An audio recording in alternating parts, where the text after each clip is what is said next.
बात हो जनता की या मौसम हो चुनाव का, मुद्दा हो देश का या दुश्मन पर प्रहार का, हर खबर की होगी मुकम्मल पड़ताल, मांगेंगे सबसे जवाब, उठाएंगे हर सवाल। खबर के हर पहलू पर बजेगा नगाड़ा, क्योंकि ये है जनता का अखाड़ा। नमस्कार, मैं हूं आनंद नरसिम्हन।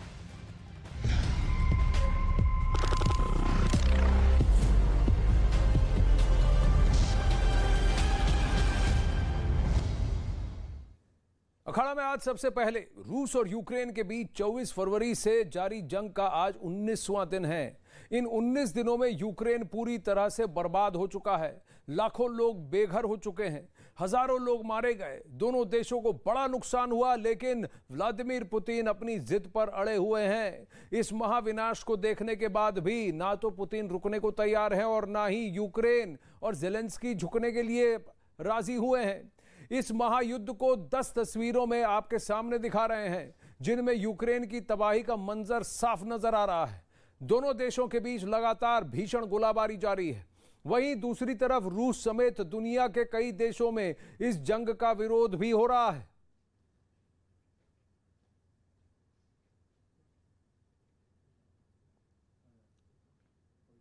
यूक्रेन पर रूसी सेना के हमले थमने का नाम नहीं ले रहे हैं। ताजा तस्वीर मिकोलाइव की है, जहां रूसी सैनिकों ने भारी गोलाबारी की है। जिस तरह यह हमला हुआ, वहां चारों ओर बस तबाही ही तबाही नजर आई। रूस की तरफ से हुई इस बमबारी में शहर की सूरत ही बदल दी। वहां कई घर रूस के हमले में बर्बाद हो गए।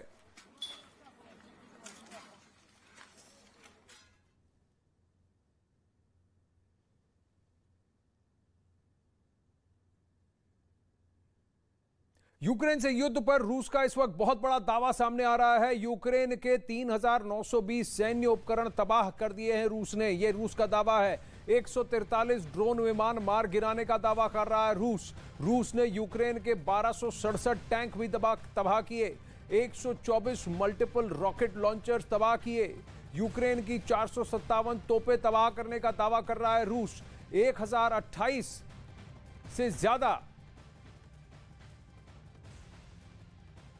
1028 से ज्यादा सैन्य वाहन भी तबाह करने का दावा कर रहा है रूस। महायुद्ध पर बहुत बड़ी ब्रेकिंग, यूक्रेन से युद्ध पर रूस का बहुत बड़ा दावा। 3000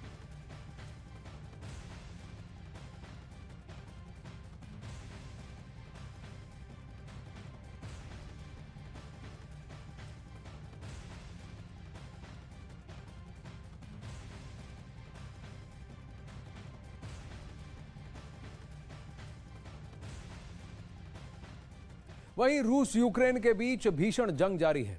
रूस की तरफ से यूक्रेन के कई शहरों पर बमबारी तेज होती जा रही है। वहीं यूक्रेन भी रूसी टैंकों के लिए कब्रगाह बनता जा रहा है। मारियुपोल में रूसी टैंक को यूक्रेन की सेना ने निशाना बनाया, जिसके बाद टैंक शोलों में बदल गया और काले धुएं का गुबार उठता हुआ दिखाई दिया। यूक्रेन की सेना ने रूस के इन टैंकों को तबाह करने का वीडियो भी जारी किया है। यूक्रेन के हमलों में रूस के कई टैंक कबाड़ में बदले नजर आए।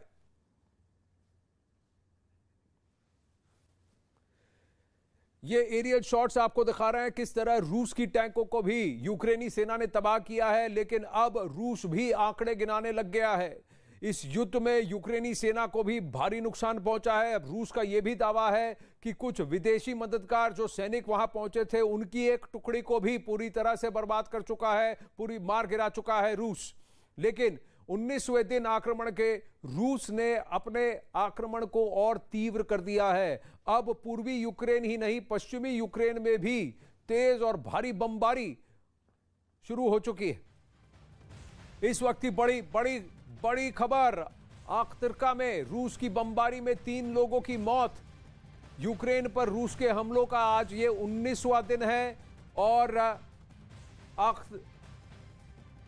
आख्तिरका में फिर से रूस की बमबारी में 3 लोगों की मौत हुई है। यूक्रेन पर रूस के हमलों का ये 19वां दिन और इस वक्त की बड़ी खबर यही है कि यूक्रेन में रूस ने अपने हमले को और तीव्र कर दिया है और धीरे धीरे कीव की घेराबंदी और तेज कर दी है। रूस के हमलों के बाद लाखों यूक्रेनी नागरिक अपना देश छोड़ने के लिए मजबूर हो चुके हैं। रूस की लगातार बमबारी की वजह से यूक्रेन के शहर मलबे में तब्दील हो गए हैं। कम से कम 12,000 करोड़ से ज़्यादा का नुकसान आंका जा रहा है यूक्रेन के शहरों में कम से कम 27 लाख से ज़्यादा लोग अब यूक्रेन से पलायन कर चुके हैं। अब वजह यह है कि लोगों को सुरक्षित जगहों पर पहुंचाया तो जा रहा है, लेकिन वही लोगों को बंकरों में भी जाने को कहा जा रहा है। यूक्रेन के सैनिक बुजुर्गों को सुरक्षित जगहों पर ले जाने में मदद कर रहे हैं। कीव प्रशासन ने दावा किया है कि 2 हफ्तों के लिए खाने का सामान इकट्ठा कर लिया गया है। कीव में अब भी कम से कम 20 लाख लोग कीव शहर में मौजूद हैं।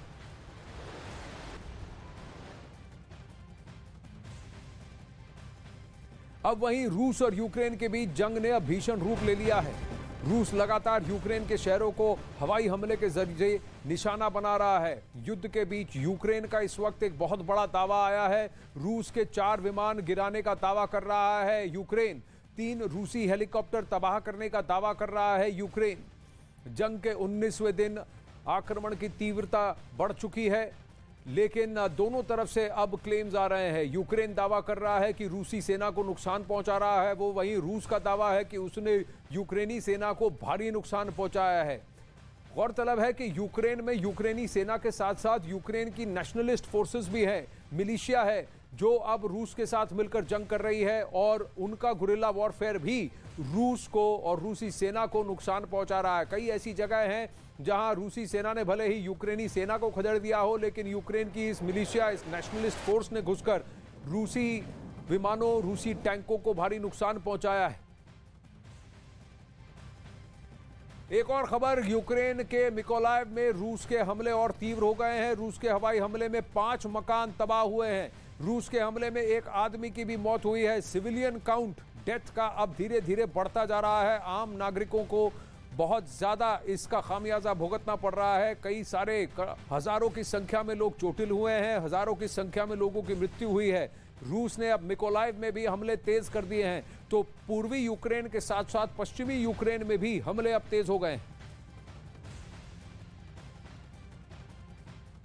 आखिर क्यों बार बार कहा जाता है कि यूक्रेन का परमाणु संकट दुनिया को दहला सकता है? आइए देखते हैं।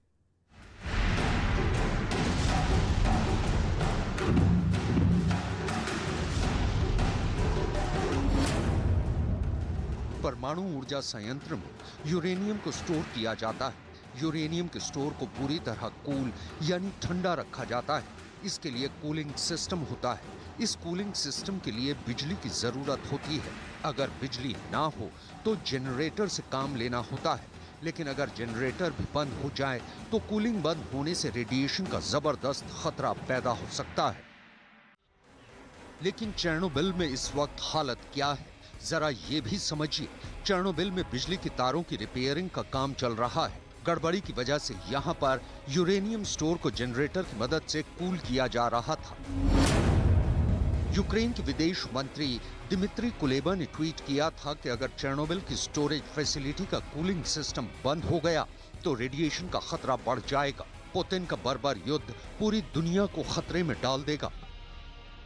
चेर्नोबिल और ज़पोरिज़िया के परमाणु संयंत्रों को अपने कब्जे में लेने के बाद में रूस उसकी सुरक्षा की पूरी व्यवस्था कर रहा है और उसकी कोशिश ये भी है कि आगे आने वाले समय में कोई भी ऐसी घटना न हो जिससे वहां से रेडियो एक्टिव मटेरियल निकले। लेकिन अगर उस पर रूस की बमबारी हुई या यूक्रेन की बमबारी हुई या किसी स्टेज पर नाटो द्वारा युद्ध में शामिल होने की बात हुई और उसकी बमबारी हुई जिसकी वजह से रेडियो मटेरियल वहां से निकले, तो जाहिर है एक बहुत बड़ा हादसा सामने आएगा। अब समझने वाली बात यह है कि आखिर चेर्नोबिल के परमाणु ऊर्जा संयंत्र से अगर रेडिएशन होता है तो इसमें यूरोप को खतरा कैसे हो सकता है। यह बात क्यों बार बार कही जाती है कि यूक्रेन के परमाणु संकट दुनिया को दहला सकते हैं।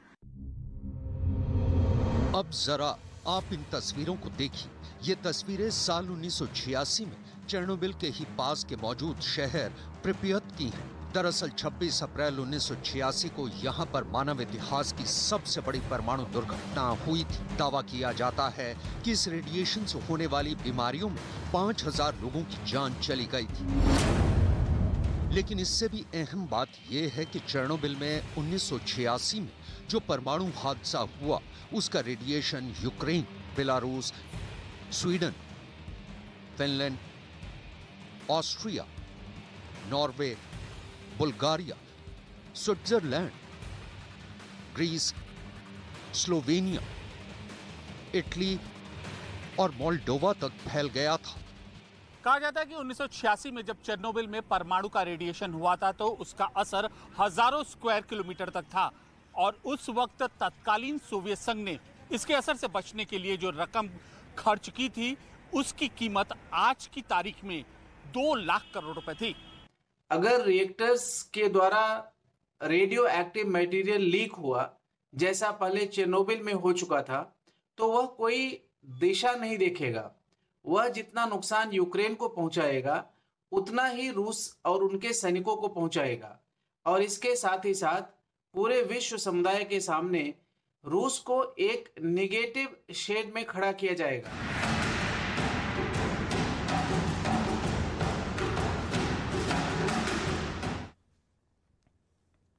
अब रूस से जारी जंग के बीच यूक्रेन के राष्ट्रपति ज़ेलेंस्की युद्ध में घायल सैनिकों का हौसला बढ़ाने के लिए अस्पताल पहुंचे, जहां पर उन्होंने सैनिकों का हाल जाना, वहीं उनका सम्मान भी किया गया और उनके साथ सेल्फी भी ली। ज़ेलेंस्की ने इलाज कर रहे डॉक्टरों का भी सम्मान किया। रूस ने कीव समेत कई शहरों में बमबारी तेज कर दी है, वहीं यूक्रेन भी रूसी टैंकों को तबाह करने का दावा कर रहा है।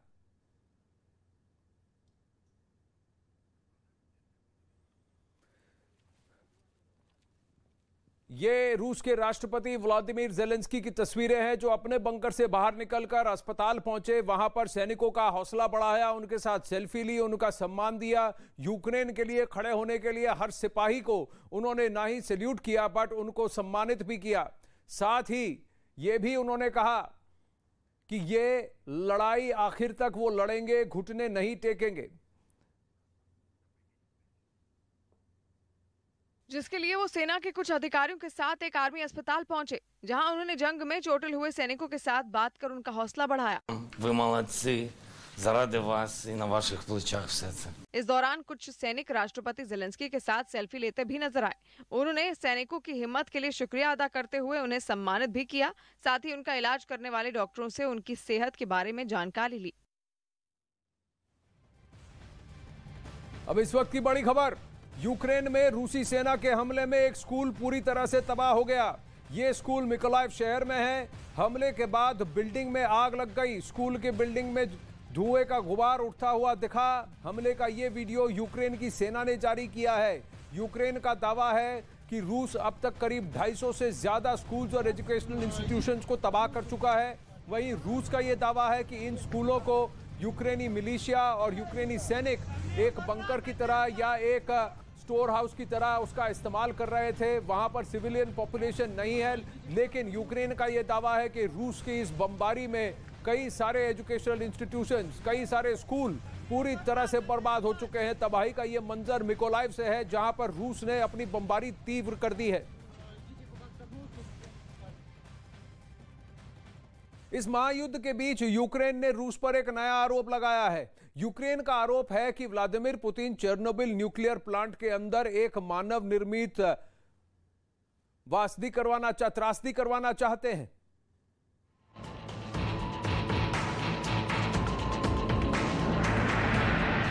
$1986 की इतनी बड़ी कीमत चुकाने के बाद भी रूस चेर्नोबिल और ज़ेपोरोजिया के मामले में लापरवाही दिखा रहा है। ज़ेपोरोजिया के परमाणु ऊर्जा संयंत्र को एनजॉटम नाम की एक एजेंसी चलाती है। एनजॉटम ने दावा किया है कि रूस के सैनिक उसके कर्मचारियों को बंदूक की नोक पर काम करने के लिए मजबूर कर रहे हैं। चेर्नोबिल प्लांट में इस वक्त भी करीब 2000 से ज्यादा लोग हैं। 200 के करीब यूक्रेनी गार्ड भी प्लांट के अंदर मौजूद हैं। न्यूक्लियर प्लांट पर रूसी सैनिकों का पूरी तरह से कब्जा है। प्लांट के कर्मचारियों की शिफ्ट की अदला बदली नहीं हो पा रही है। प्लांट के अंदर ही कर्मचारियों के सोने के लिए अस्थायी कमरे बनाए गए हैं। प्लांट के कर्मचारियों को दिन में सिर्फ एक बार खाना दिया जा रहा है। कर्मचारियों को खाने के लिए सिर्फ रोटी और दलिया दिया जा रहा है। एक तरफ परमाणु संयंत्र में काम करने वाले कर्मचारियों की हालत खराब है और दूसरी तरफ यूक्रेन की ज़ेलेंस्की सरकार लगातार रूस के प्रेसिडेंट पुतिन पर संगीन आरोप लगा रही है। यूक्रेन का नया आरोप ये है कि पुतिन चेर्नोबिल न्यूक्लियर प्लांट के अंदर एक मानव निर्मित त्रासदी करवाना चाहते हैं। दरअसल यूक्रेन की तरफ से दावा किया जा रहा है कि रूस की तरफ से बेलारूस के रास्ते चेर्नोबिल न्यूक्लियर प्लांट में वैज्ञानिकों के नाम पर ऐसे लोगों को भेजा जा रहा है ताकि प्लांट के अंदर वो बड़ी दुर्घटना को अंजाम दे सके और यूक्रेन पर फिर दबाव बनाया जा सके और दोष मढ़ा जा सके।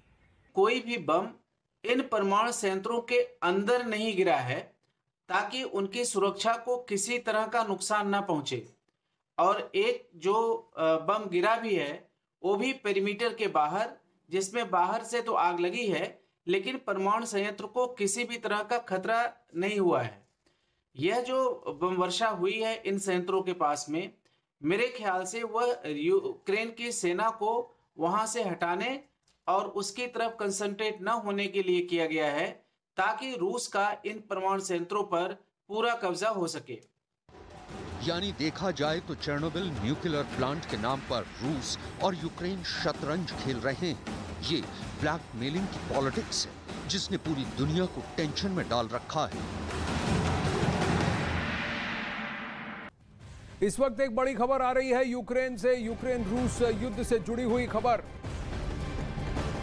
यूक्रेन से हैरान करने वाली तस्वीरें सामने आ रही हैं, जहां रूस की सेना एक सुपरमार्केट से खाने पीने का सामान लूटती हुई दिखी है। रूसी सेना की लूटपाट की तस्वीर सीसीटीवी में कैद हो गई, जहां रूसी सेना एक बख्तरबंद गाड़ी में सुपरमार्केट पहुंची। बख्तरबंद गाड़ी के पीछे जी लिखा हुआ था। जी अक्षर को रूस में राष्ट्रपति व्लादिमीर पुतिन और रूसी सेना के समर्थक का प्रतीक के तौर पर देखा जाता है।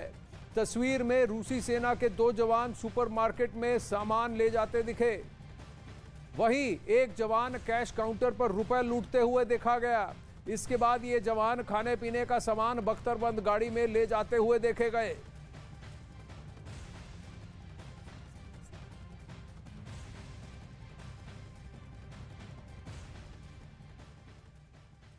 रूस के साथ जारी जंग में जमीन पर वैसे तो यूक्रेन अकेला युद्ध लड़ता दिखाई दे रहा है, लेकिन दुनिया के कई देशों से उसे मदद मिल रही है जिसने रूस को परेशान कर दिया है।